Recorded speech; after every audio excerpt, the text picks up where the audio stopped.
All right.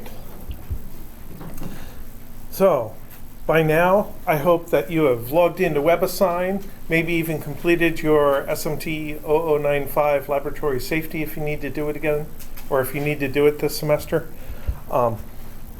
Labs have started this week, so I don't know which lab sections are when, but if you had a lab at 8 or 11 o'clock, hopefully you went to it. Homework 1 has been posted on WebAssign, so it's available for you to work on.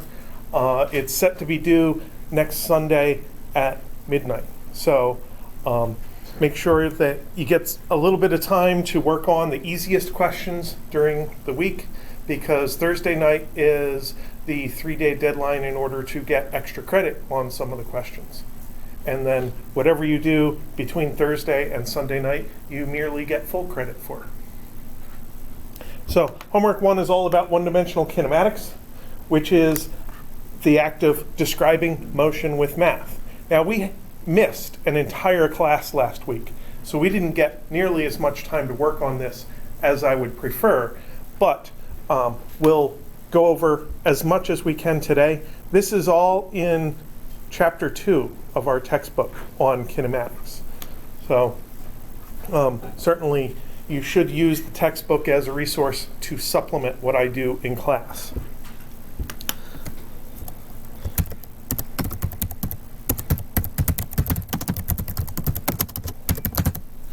So all of our analysis takes place in this framework of an independent variable of time.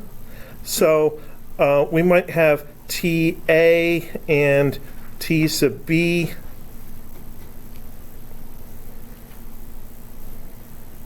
as instants in time. The general variable plain T represents the entire timeline, all possible values. And then you may ask, what happens when T equals a specific value? This is just the idea of having like a function f of x and being able to plug in x values. Delta T is an interval. And instants in time are associated with states. The system is in a certain state of being.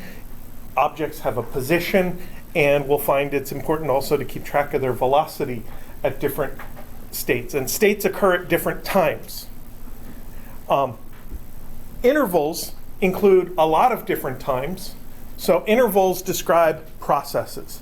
You can almost think of the fact that a particular photograph is stamped with what time it's taken, whereas a video is stamped with the length of the video. So instants are associated with photographs, and time intervals are associated with videos.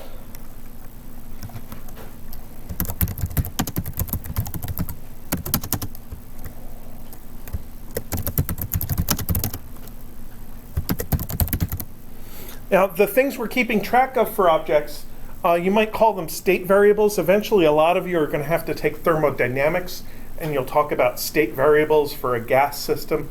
Well, in kinematics, our state variables are position and velocity. So we might have XA is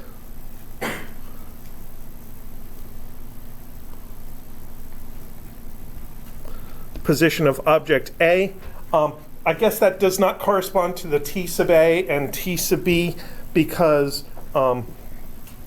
usually you would want your subscripts to coincide with each other. So maybe I should call this T1 and T2. All objects share the same timeline, but all objects do not share the same positions. And V sub A is the velocity of object A. Now, both of these things are functions, technically. We think of them as being variables, but they're variable variables. They're not variables that keep the same value throughout your analysis. Object A's position keeps changing all the time as object A moves around. So really, they're functions of time. It's XA of t and VA of t. but as physicists and engineers, we don't usually write the parentheses t after it all the time. We just assume that we know which things are variables and which things are constants. And xa1 is position at t equals t sub 1. So we may want to drill down and say, what was the position at a particular instant, in which case we'd probably just add another subscript and say, well, this xa1 really is a constant. It's just a number, and it describes exactly where object A was at moment 1 in time. Sometimes we want to subtract things. So delta x, maybe object A is xa final minus xa initial is displacement. And we got a chance to mention that last Wednesday at the end of syllabus day when you were all brain fried from hearing about policies all day. So if we subtract an object's own position at different times, we're talking about how an object has moved from one place to another. If we talk about xab is xb minus xa, that's subtracting the positions of two different objects. That's called relative position. So you can think of where an object is with respect to where it used to be. That's a displacement, it moved. Or you can think of where an object is with respect to where some other object is. That is a relative position. So that's just defining notation that we typically use and language that we typically use to describe things.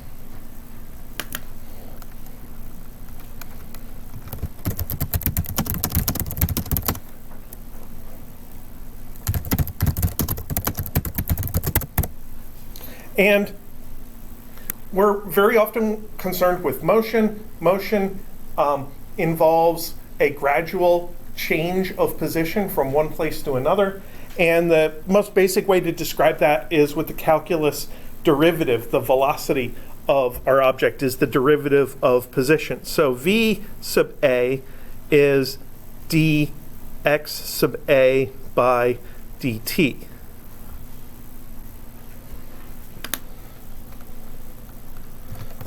So that one's called instantaneous velocity. And if an object has a really complicated motion or keeps changing velocity in weird ways, maybe that's the only way we can describe the velocity, is just to give the function, which is the derivative of the other function. Velocity is the derivative of position. V average, I should make it lowercase, AVG, so it doesn't look like object A, is delta x over delta t. So you might be thinking of a process that goes from T1 to T2, and you might care about the overall average velocity.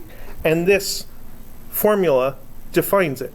So if we do a graph of x versus t, and we start out with some x initial, and maybe we curve up to an x final. So at this point here,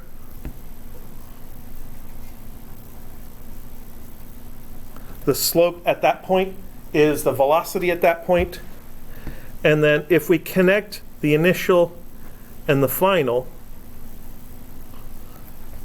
this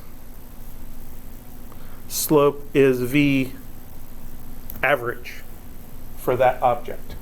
So the difference between these two is The instantaneous velocity is the slope of a tangent line that touches the graph only at one point, and the average velocity is the slope of a secant line that touches the graph at 2 points, the beginning and the end point.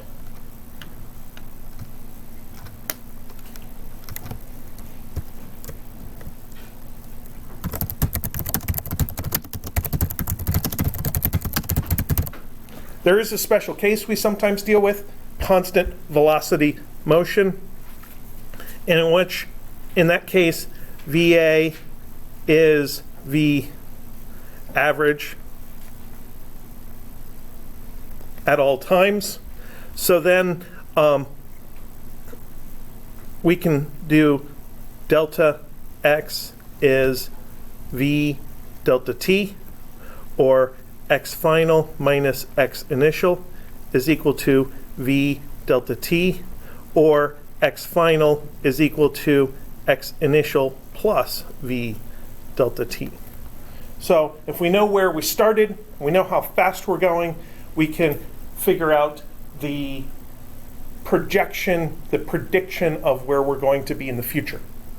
And these are kinds of analyses that I'm pretty sure that you've done before, possibly even in a math class, because this is kind of inherent to the definition of the derivative and stuff like that.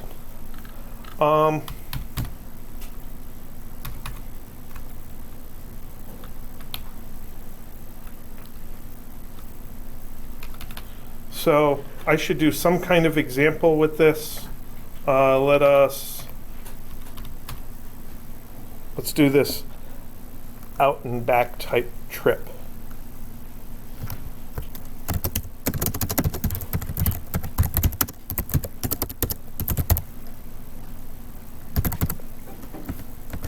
So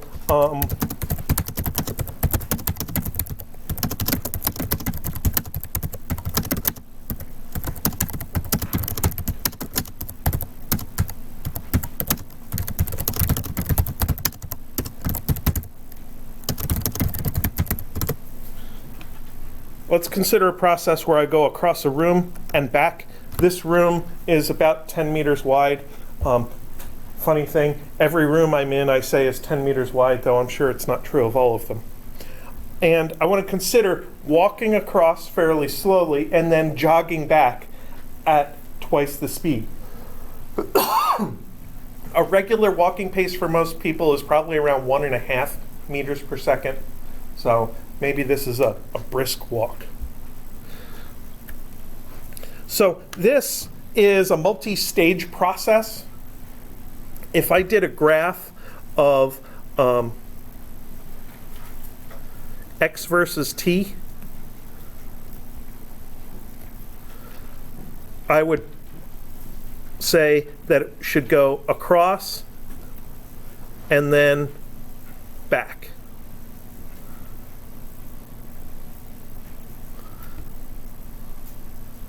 So on my journey across, there's a gentle straight slope because there's a particular speed and a particular velocity, so a particular slope.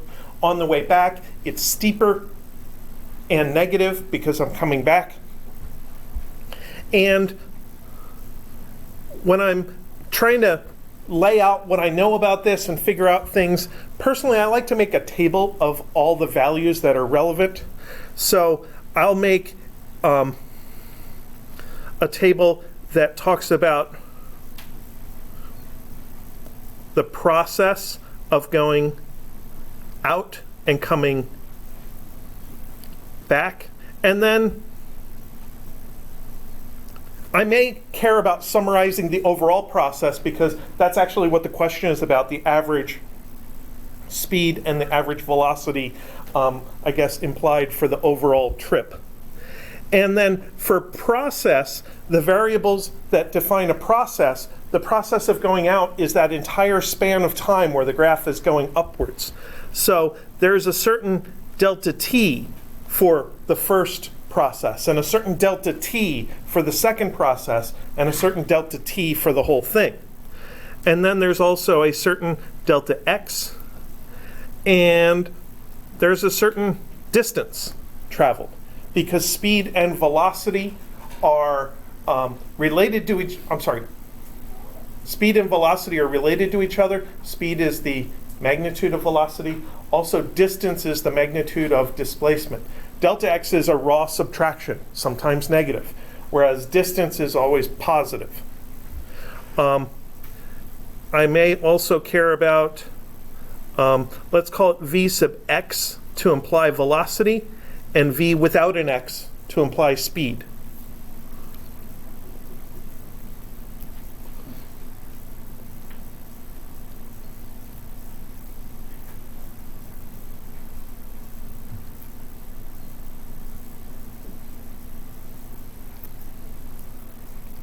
So then the information I know right away is that my process of going out involves a delta x of 10 meters, a distance of 10 meters, and a velocity of 2.0 meters per second and a speed of 2.0 meters per second.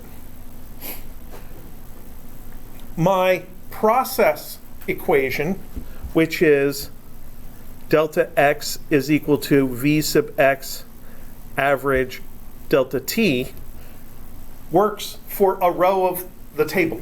And I can use that process equation to link delta x with v sub x with time, or I can use that equation to link distance with speed and time. And it doesn't matter which way I do it, I'm still going to find that for the out trip, it's going to be 10 is equal to 2 delta t. When I plug in my known delta x of 10, my known v sub x of 2, and then I can solve for delta t to find out that this time is 5.0 seconds. I can fill information about the trip back. Let's just work with distance here. 10.0 goes with a speed of 4.0.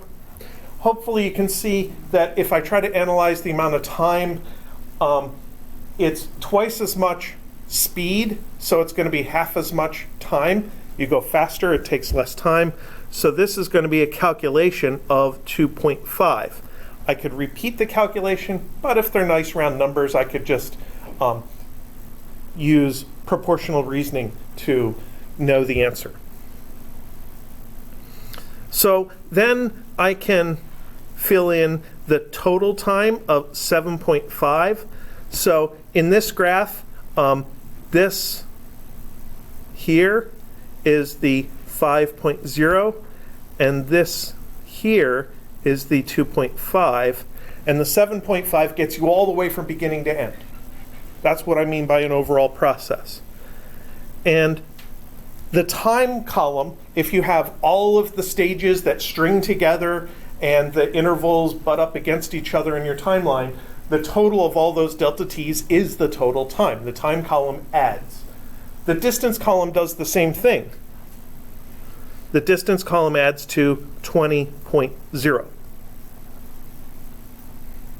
And then the overall velocity is something we can calculate.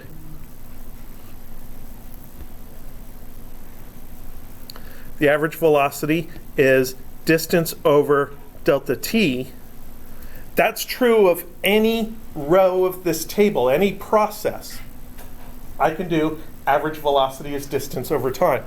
So I can take my 20 over 7.5, and this comes out to 2.6666 or 2.67 meters per second. 2.67.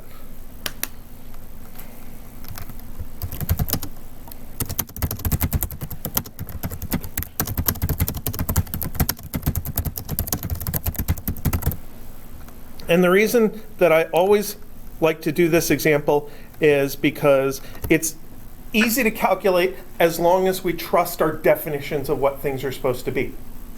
So the definition of V average is not an average. The definition of V average is distance over time if you're talking about speed, or displacement over time if you're talking about velocity. And it's not a simple average. The simple average of 2 and 4 is 3, but not 2.67. The actual average is a little bit closer to 2 than it is to 4. Why is that?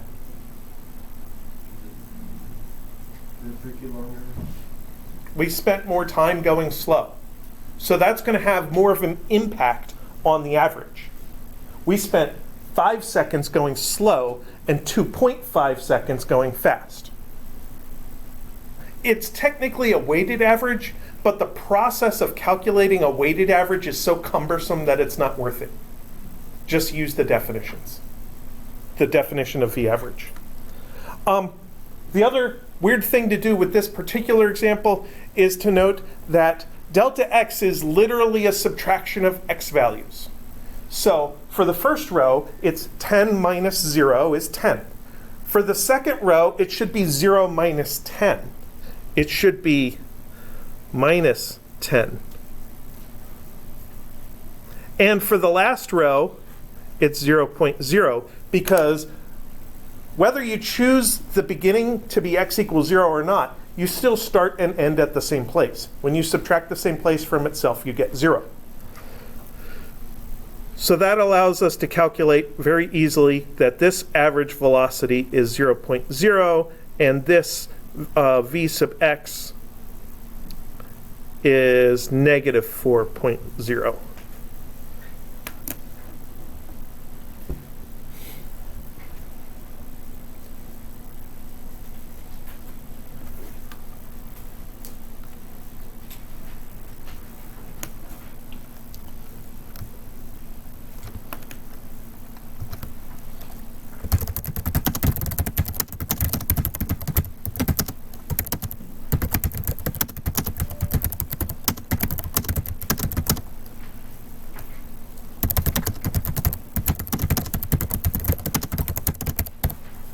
Now, velocity is calculated and defined as a derivative of position. That means that if we know the velocity, we should be able to recover the position by doing an integration process. That's sort of true. It's not exactly true, because the process of taking a derivative involves subtraction of two x values. And if there was an overall shift because somebody moved the origin of the coordinate system before things started, the overall shift would subtract away. So you can never look at the velocity and tell exactly where the origin was. So the way I say this is that v of, well, let's say v sub x is dx by dt, which means x is the integral of v sub x dt plus a constant that we don't know and cannot figure out unless we have information about it. But what you can do is you can say delta x is the integral from t initial to t final of v sub x dt. Delta x would be the subtraction of two x values. And when you do the process of taking a definite integral where you know limits of integration, or at least symbolically have limits of integration, the first thing you do is do the indefinite integral with the stupid plus c in it, and then you subtract. And when you subtract, the plus c goes away. So it doesn't matter. So I like to think that delta x is what you get by integrating your velocity. And if you want to know x, then you have to say that x is equal to x initial plus delta x. You have to know some x initial value to use as a reference point from which you can go delta x to find the new x value.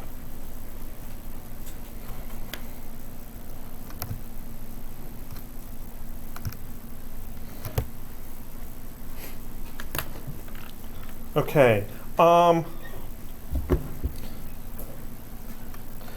Now's where we zoom on and start talking about acceleration.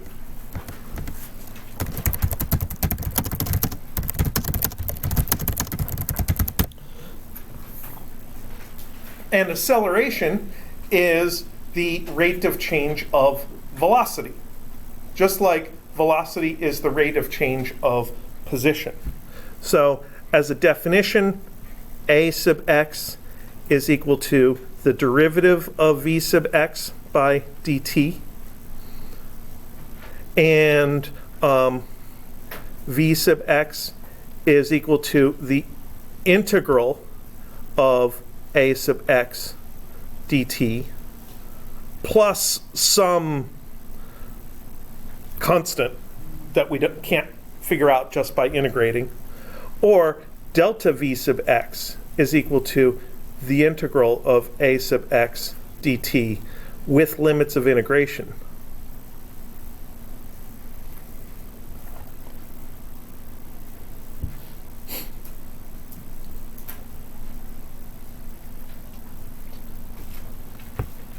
And just like with velocity, where we have this concept of average velocity, we do have a concept of average acceleration.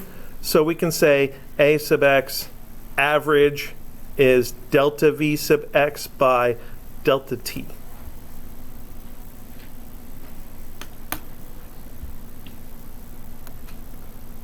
Now in general, this is all very intricate. It's really defining some variables that would go into differential equations, and differential equations are usually taught after people have gone through calculus 1, 2, and 3. So we don't really have to worry about differential equations in our course. We want to deal with special cases that we can just use plain calculus to deal with. And that best special case we can deal with is called constant acceleration.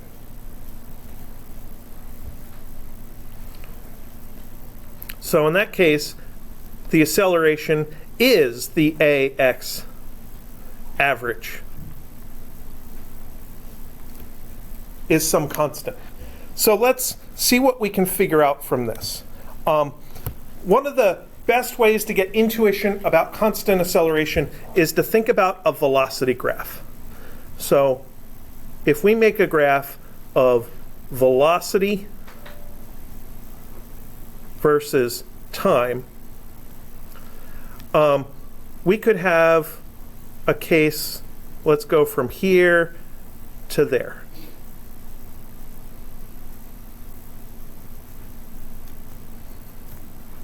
Since acceleration is the derivative of velocity, and the derivative is the slope of a graph, and acceleration is constant, that means the slope of our velocity graph is constant. And a graph with a constant slope is a straight line. So I have graphed a straight line velocity to go along with that. And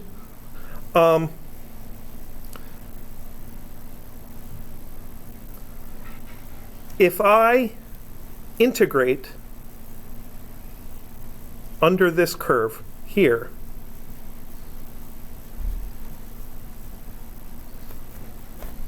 I get delta x is equal to the integral of v sub x dt from t initial to t final.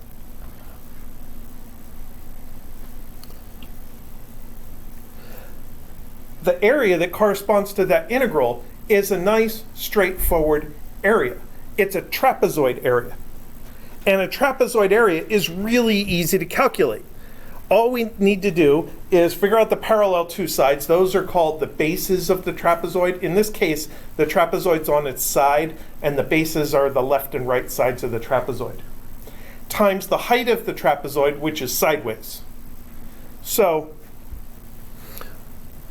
we have to take the average of the bases, which is 1/2 Vx initial plus Vx final,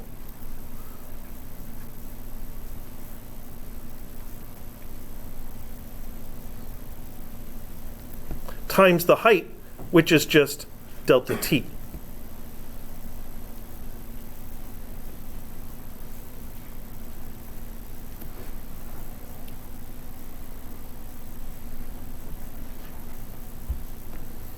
And that's just a geometric representation of how to find delta x of a velocity graph where the velocity was changing linearly, that is, constant acceleration. If we divide both sides by delta t, we get delta x over delta t is 1/2 Vx initial plus Vx final. And that is Vx average. That is a really important relationship. And it is very useful to know in an equation form like this, but it's also useful to have intuition about this.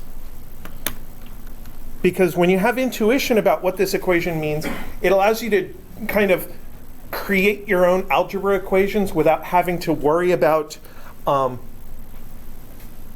fumbling through the actual algebra.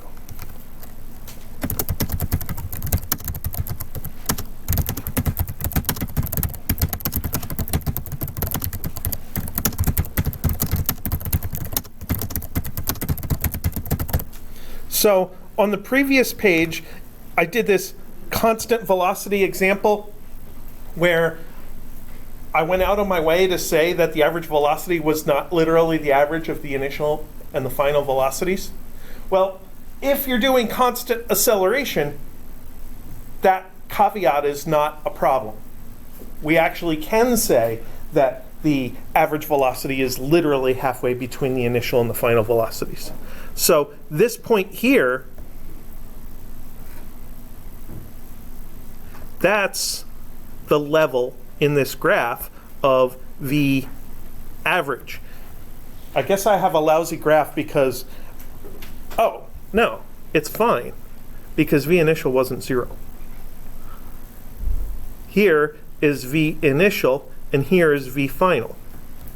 And they're roughly evenly spaced.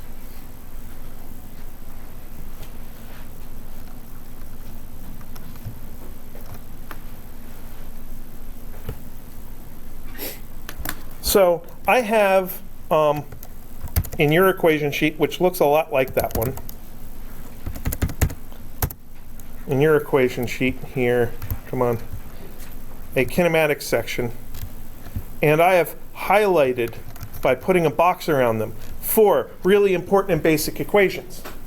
And on the line that says constant acceleration, the first equation, the Vx average is 1/2 Vx initial plus Vx final. That actually can get you a lot of mileage. And it is, to me, the starting point for defining what constant acceleration analysis looks like. The top 2 boxed equations are just kind of definitions. They apply all the time. They're even before we get to constant acceleration. Displacement is always Vx average times time. And the definition of delta Vx is final velocity minus initial velocity. These 2 equations are what makes constant acceleration motion special. By being able to say that acceleration is delta V over delta t, or make it a flat multiplying equation, delta V is A delta t. And then being able to say that the average is halfway in between the initial and the final. You can get all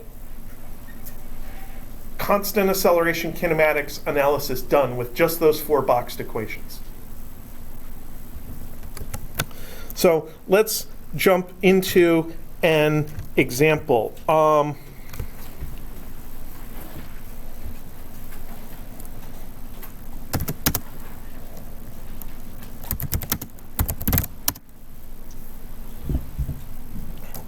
A car going 30 meters per second hits its brakes and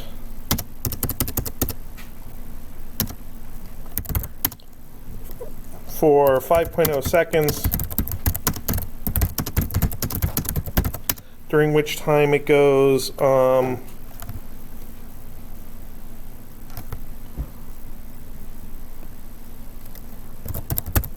100 meters.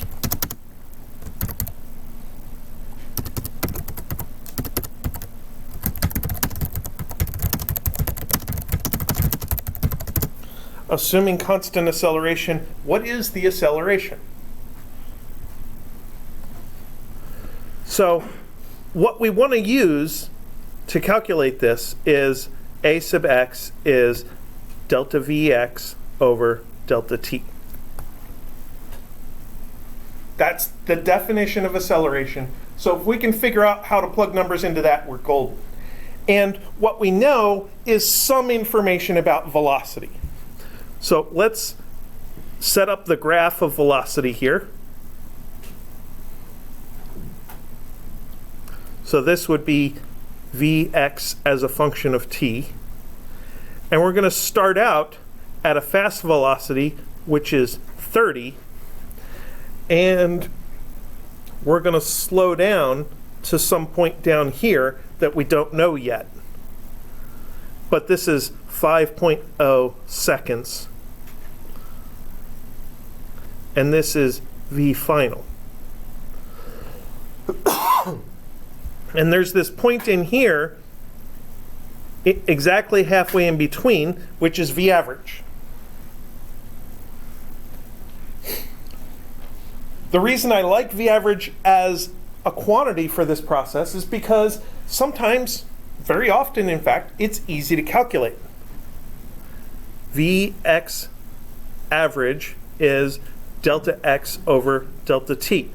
If I'm given a kinematics problem that has a distance and a time, my knee-jerk reaction might be to divide those two things. But it's important to know what it is you get by dividing those two things. This is 100.0 over 5.0 is equal to 20 meters per second. That's that middle value. So if the initial velocity is 30 and the middle velocity is 20, what's the final velocity? 10. Now you did that really fast, mostly because I chose nice round numbers. But even if they weren't nice round numbers, you probably would have thought to say, well, let's just take the upper one minus the middle one. That's like half of the height of the graph. And then subtract that from the lower one and you'll get the bottom. Or maybe take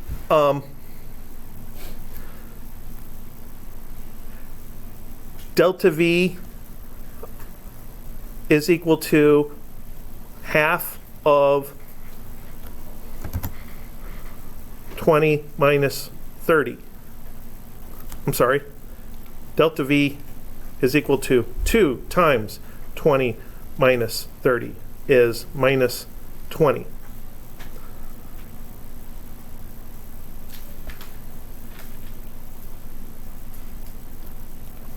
So because going from 30 to 20 is only half of the height, half of the delta V I need, I can double that and get the full delta V for my process. And what do you know? That's the thing I need in the top of my fraction to find the acceleration. So now this is minus 20 over 5.0 is equal to minus 4 meters per second squared. Since acceleration's velocity over time, we have meters per second divided by more seconds, so meters per second squared.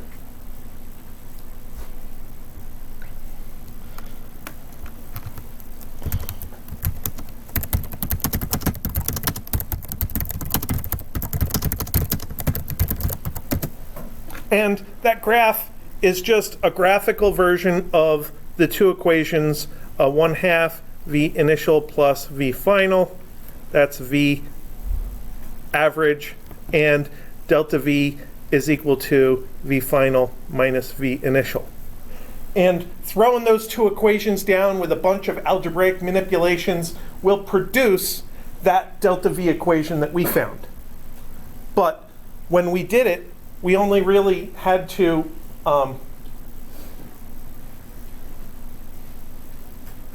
I kind of did it intuitively by looking at the graph and saying that going from here to here is half delta V, so if I double that, I'll get all of delta V.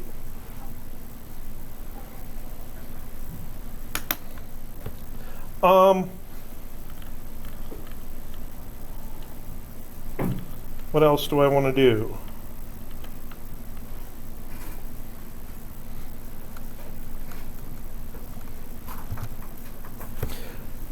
Sometimes we don't want to deal with lots of little individual equations. We just want to have one equation to get us from the beginning of the analysis to the end of the analysis without having lots of intermediate steps.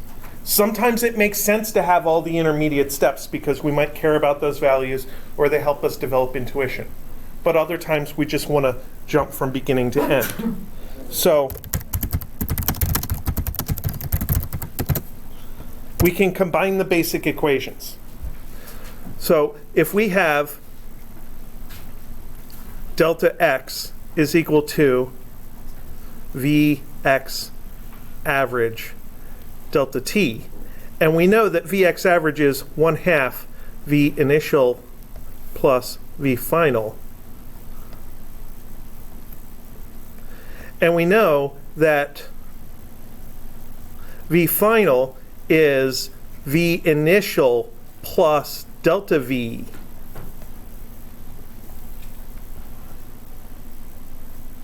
Because if you start at your initial and add your delta, that gives you your final. So I just take out the V final, put in V initial plus delta V. And we know that we can combine those, V initial x. Delta V is AX delta T, all times delta T. We get delta x is equal to V initial delta T plus 1/2 A delta T squared. That is an extremely common formula of constant acceleration kinematics. In fact, a lot of teachers will just start with that and say, this is what defines constant acceleration, is that displacement comes from initial velocity times time, and it comes from your acceleration times 1/2 t squared.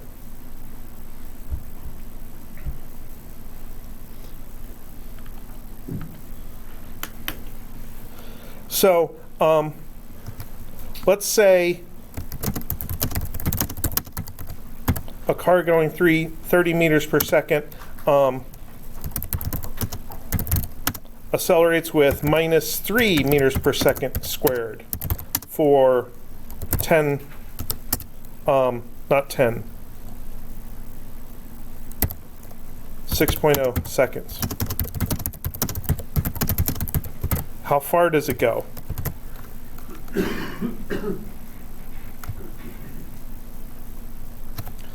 So that would end up looking like delta x is equal to 30 times 6 plus 1/2 times -3 times 6 squared, which is 180 minus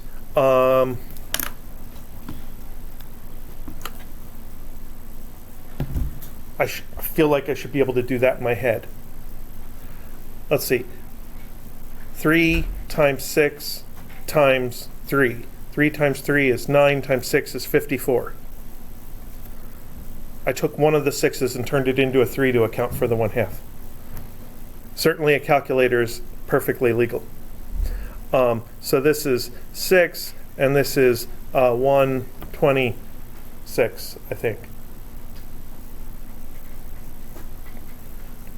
So the 1/2 AT squared equation, which is what I usually call this, gives us a very easy way to get results in some cases. If we were to use the basic equations, we would basically have to work up through the substitutions I did. You take the acceleration times time, and then that's delta V. Add it to the initial velocity, that's V final. Take the average of initial and final, and that's V average, and then multiply by delta T, and that gives you your displacement. But I didn't have to go through all of those individual steps because we did it algebraically one time, save the equation. It's absolutely important enough that I just put that to the right of the boxed equations so that you can use it to get quick results.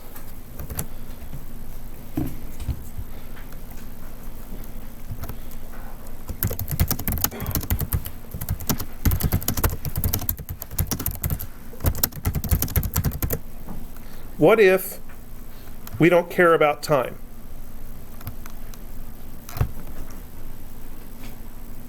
So then there's a different set of substitutions we can go through.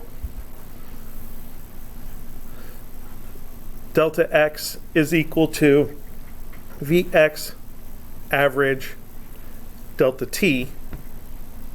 And we're still going to substitute this one with 1/2 V initial x plus V final x. But we're actually going to substitute out the delta t this time. How? Because delta V is equal to acceleration times delta t, which means delta t is equal to V final minus V initial over delta t.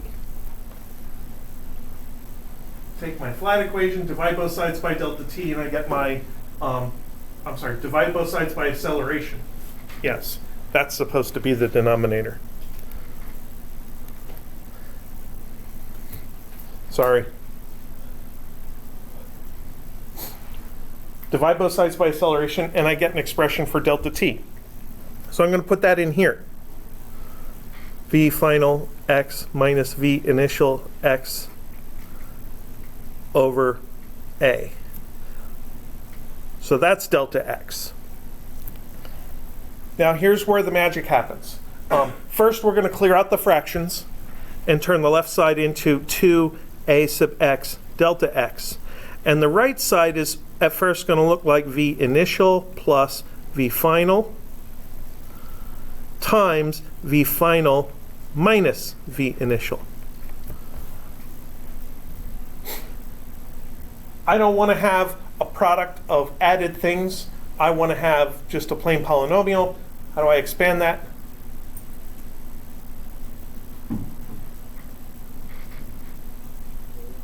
I can FOIL it, but when I do FOIL it, the way I've written it, the firsts will be V initial times V final, and the lasts will be V final times minus V initial, and they'll cancel each other out. And we'll end up with V final squared minus V initial squared is 2a sub x delta x. Then we can kind of solve this for V final x squared, which is V initial x squared plus 2a sub x delta x. And that is what I call the V squared equation. It's just an algebraic result of solving the simultaneous basic equations, the 4 boxed equations. But it's a result that comes in useful sometimes.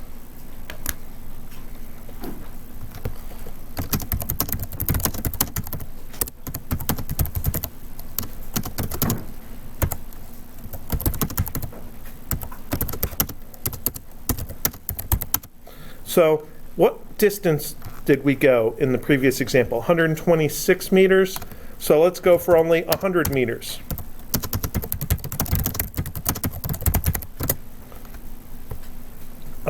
Actually, let's ask, how much time does it take?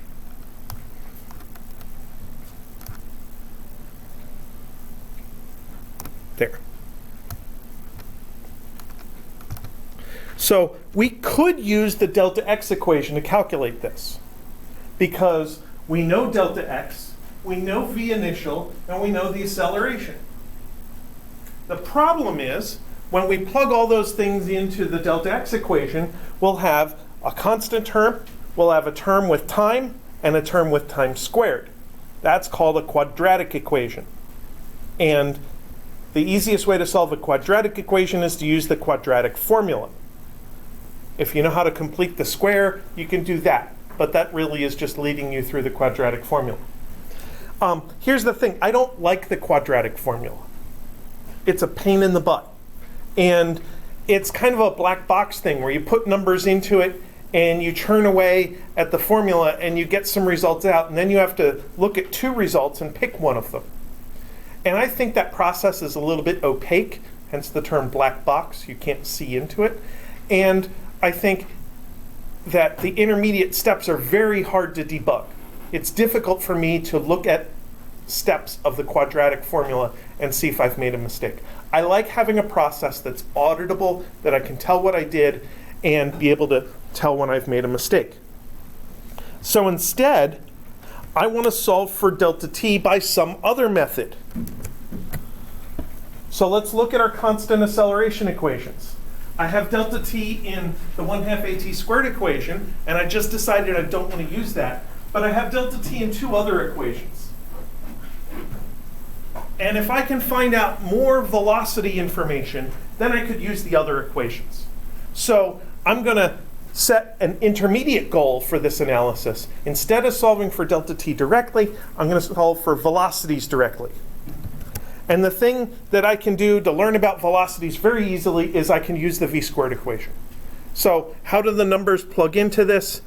It would be v final squared is equal to 30 squared plus 2 times minus 3 times 100, which is equal to 900 minus 600, which is 300 meters squared per second squared.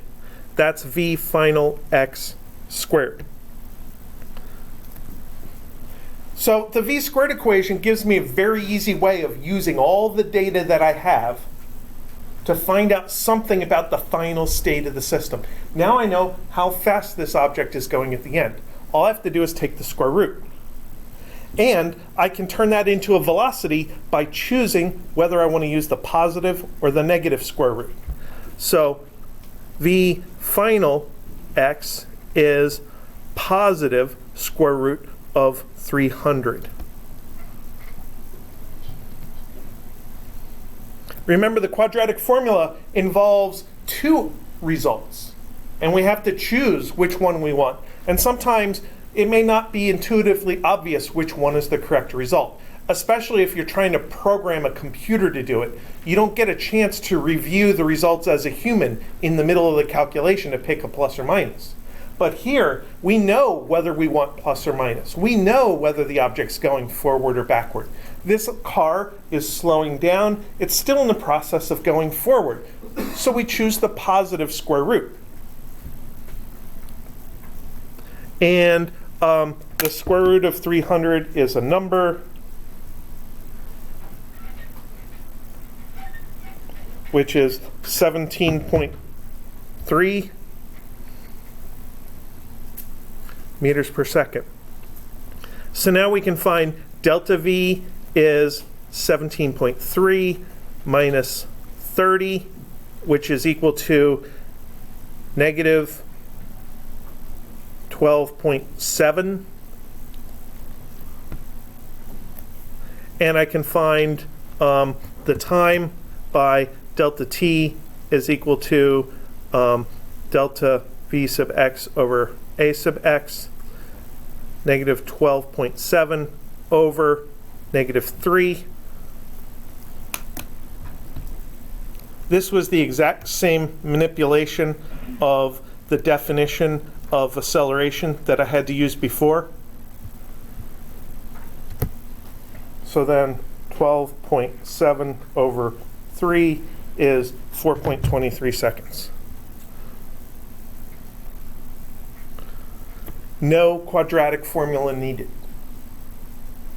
So personally, I think of that as a crutch, but it's a pragmatic crutch. It helps me get through this process, finding delta t without having to use the quadratic formula, but it leaves me a trail of basic equations that I can look at each step and figure out pretty easily at each step whether I made any mistakes or not.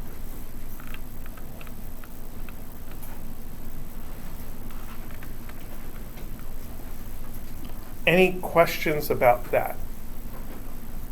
Yes? When you show our work for this problem, did you choose to use the quadratic formula when you went enough points to No. How you do your work is up to you. But when you do your work, you shouldn't just write the first equation in blue. You should write a basic equation first.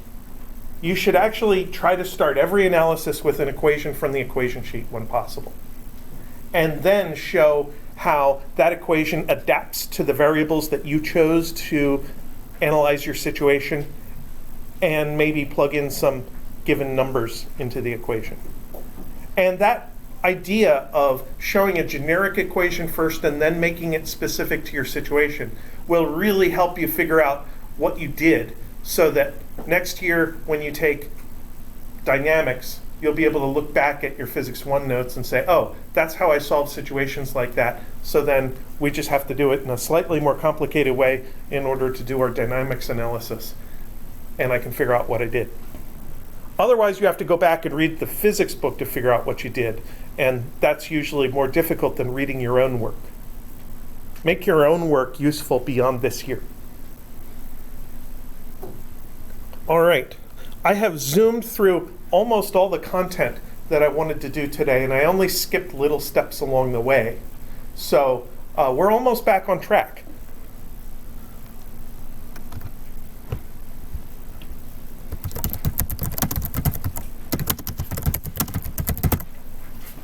There are some special cases to these equations that make them pretty tolerable and pretty easy to deal with.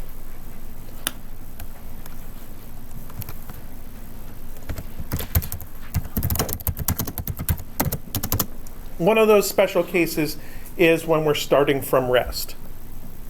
So starting from rest is basically saying Vx initial is equal to 0.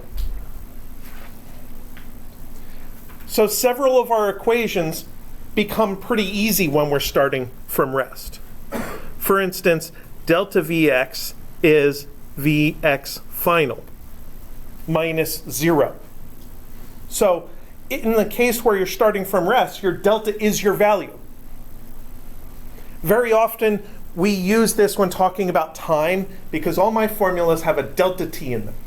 But very often when you apply them, you just put t in them because you're taking delta t is this time 5 seconds minus 0. So you ignore the minus 0. And when we're talking about questions starting from t equals 0, we just kind of sweep that under the rug and just don't worry about the delta. Well, that happens with velocity if you're starting from 0 velocity.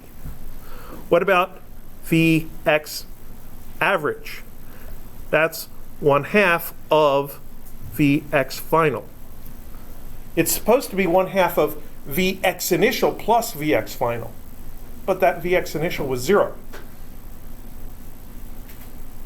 So when you're starting from rest, the average velocity is half of your final velocity. So if you're talking about a car going from 0 to 60, during that process, the average is 30. How about delta x is equal to, I'll write the whole thing and cross the first part out. Vx initial delta t plus 1/2 ax delta t squared. That whole first term goes to 0. So that means that the 1/2 at squared equation is no longer quadratic. It's a lot easier than quadratic. It's just an equation of t squared. And then Vx final squared is Vx initial squared plus 2a sub x delta x. That first term is 0.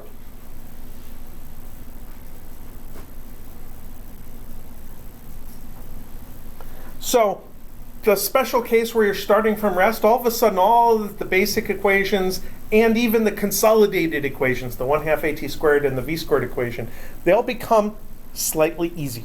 We like seeing zeros in the analysis. We like being able to somehow arrange it so something is 0. That often tells you where to put the origin of your coordinate system in order to make something 0 in some equation somewhere.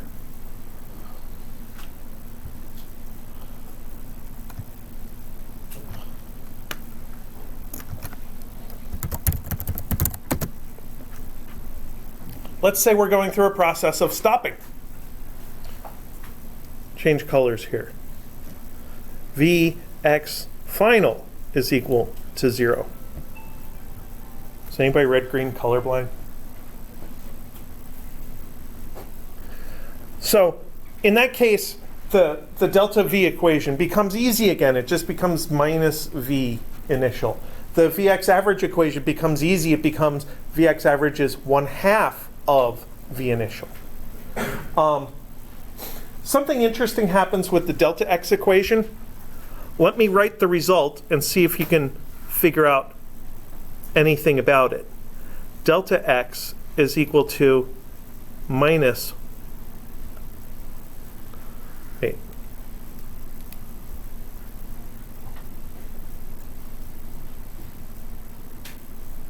yeah, minus 1/2 a sub x delta t squared.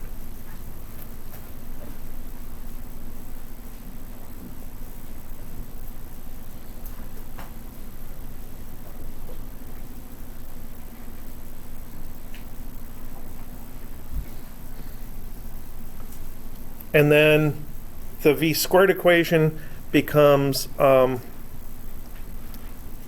Vx initial squared is minus 2a delta x.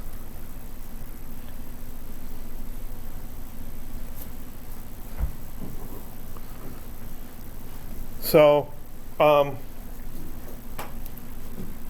cooking up an example in my head, which is why you see smoke coming out of my ears. Let's say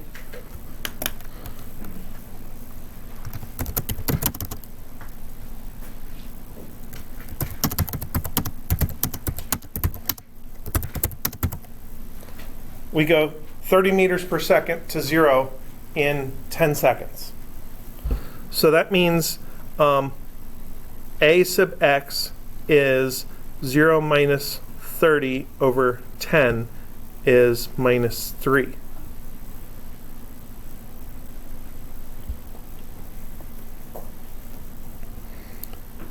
Delta x is minus 1/2 minus 3 10 squared is 150.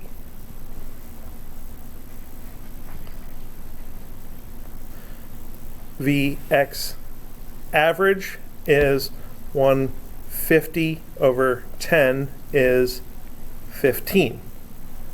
So far, we're all consistent with things that I've said, that if you are stopping, your average velocity should be half of the initial. This is half of the initial.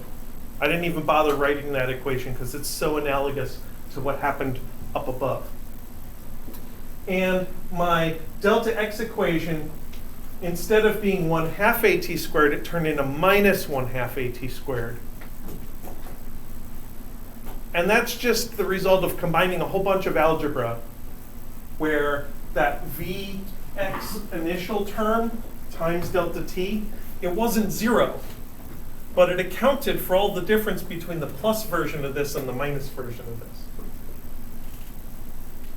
So it's a special case where the final velocity is 0, the delta x turns into this, which works.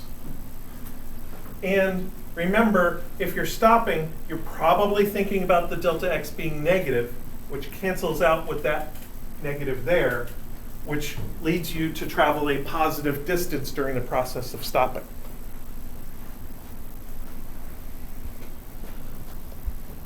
And then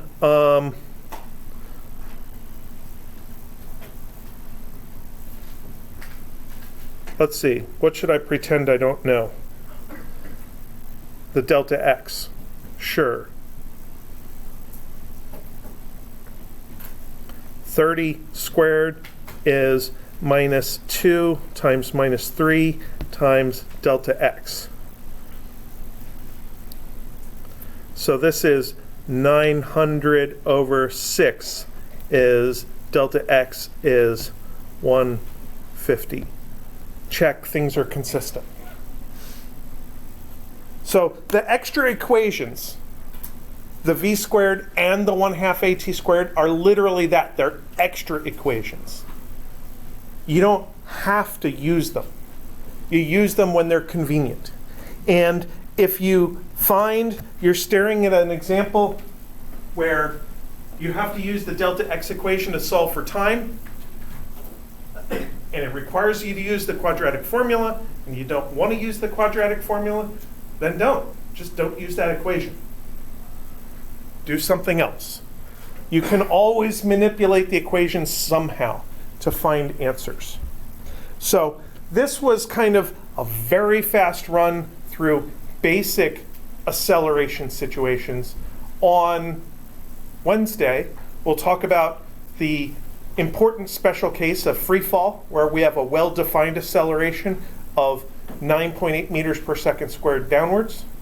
And if you have any questions about the homework, feel free to come by. I had like 4 people come in today.